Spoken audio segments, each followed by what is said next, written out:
아는 기자, 아자 정치부 조영민 기자 나왔습니다. 조 기자, 네. 일단요, 민정수석실이 대체 어떤 곳이길래 이게 폐지한다 공약하고 폐지하고 뭐 이렇게 중요한 곳입니까, 여기가?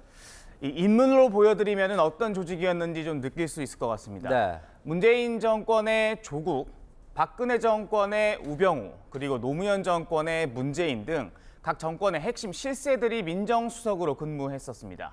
민정수석실은 경찰, 검찰, 국세청 등 사정기관들의 컨트롤 타워였습니다.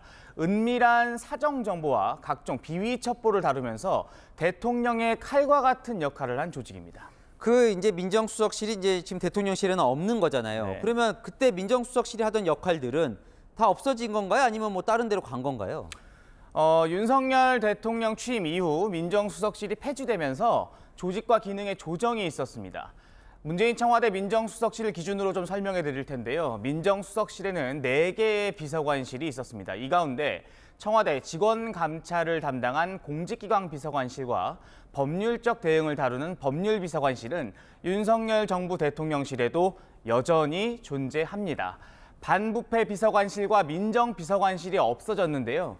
대통령 친인척 관리 등을 하는 민정비서관실을 대체하는 조직은 아직 없습니다.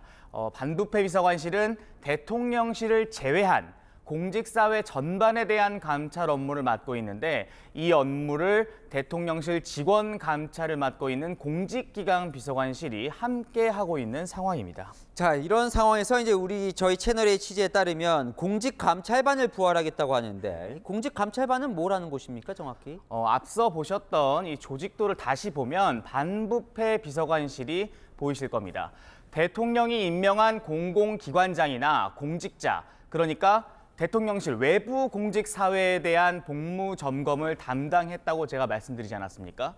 이 반부패 비서관실 안에서 복무 점검을 담당하는 핵심 조직이 바로 공직감찰반입니다. 이전에는 특별감찰반으로 불려서 아무래도 뭐 특별감찰반, 특감반 이런 이름이 더 익숙하신 분들도 좀 있을 것 같은데요.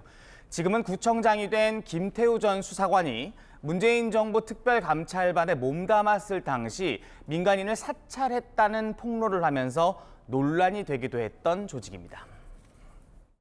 공직자에 대하여 포괄적으로 사생활까지 탈탈 털어서 감찰하는 것을 보고 분노를 금치 못하였습니다.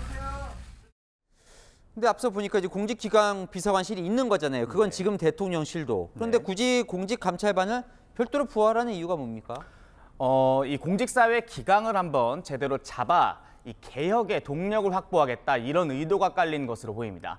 윤석열 정부가 내년부터 힘을 싣고자 하는 이 3대 개혁의 성공을 위해서는 공직사회가 그만큼 움직여줘야 하는데요. 이 정권 출범 이후 공직사회가 그만큼 움직여주지 못했다는 인식이 대통령실 내부에서 강한 것도 사실입니다. 정부 관계자는 공직기강을 확립하기 위해서는 공직기강에 위배되는 일을 잘 살펴볼 인력과 조직이 필요하다 이렇게 말했습니다. 대통령실 직원 감찰을 담당하는 공직기강 비서관실이 외부 공직자 감찰까지 맡으면서 업무 부담이 가중된 점도 고려한 것으로 보입니다. 근데 그렇게 필요한 거라면 대통령실에 둘 수도 있는 거잖아요. 네. 왜 굳이 국무총리실에 둡니까? 이 윤석열 대통령이 이렇게 설명한 적이 있는데요. 먼저 좀 들어보시죠. 저는 민정수석실을 폐지하여 사정 컨트롤 타워 권한을 포기했습니다. 그리고 법에 정해진 수사 감찰 기구로 하여금 민주적 통제를 받으며 투명하게 그 기능을 법에 따라 수행하도록 하고 들으신 것처럼 대통령실이 직접 이제 공직자 비위 정보를 수집을 하지 않겠다는 윤석열 대통령의 의지가 반영된 겁니다. 공직 감찰이 필요한 만큼 그 조직과 기능은 되살리되 불필요한 논란은 피하겠다는 판단이 작용한 것으로 보입니다.